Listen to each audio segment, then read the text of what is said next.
states of faith. The first state of faith is called potential faith. Everybody say potential faith.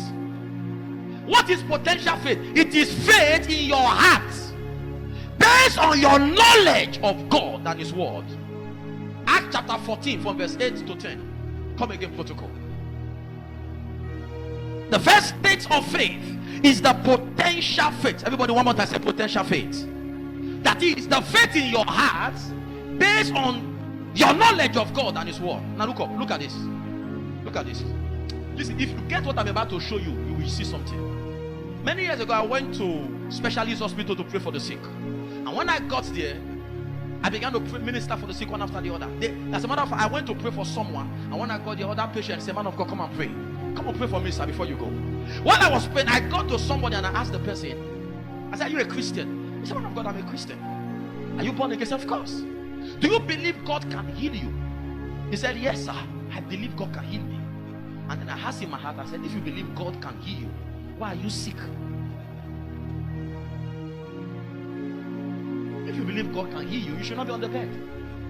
If you really believe. Until when I discovered that there can be potential faith, that is faith that you have in your heart based on what you know about God and His word. That faith cannot do a miracle. It is just there, dormant in your heart. Look at Acts. He said, yes, sir. Apostle Paul was preaching. He said, yes, sat a certain man at Lystra, Peter rather, and he was impotent in his feet. The man was lame. I'm going to stay you a little. Can you act cripple, please? Okay, thank you.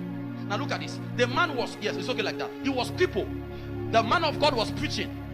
He was preaching and the man was listening. He said, and this man has been crippled since his mother gave birth to him. He never walked out once. And when the man of God was preaching, go to verse 9 now. Look at what happened. He said, the man heard Paul preaching and he looked at Paul.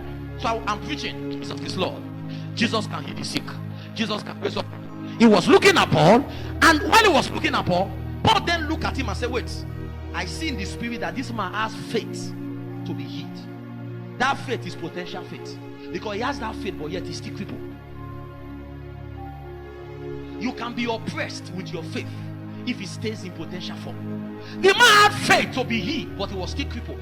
Apostle Paul said, I see that he has faith to be healed. Verse 10.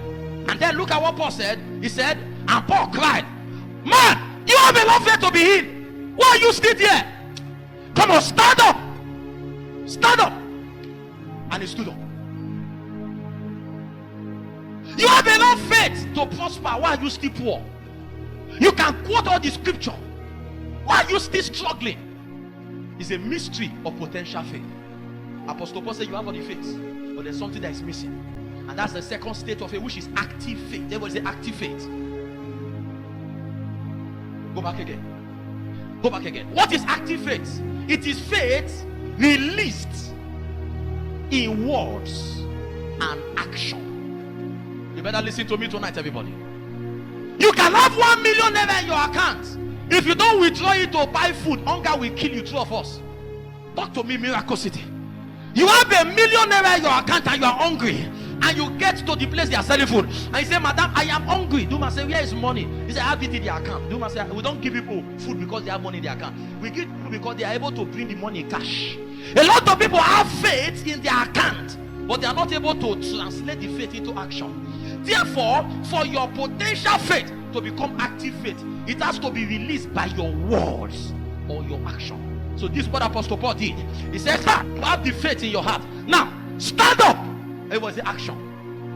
Stand up. That's it. Stand up. Your problem is that you have been sitting down. Stand up.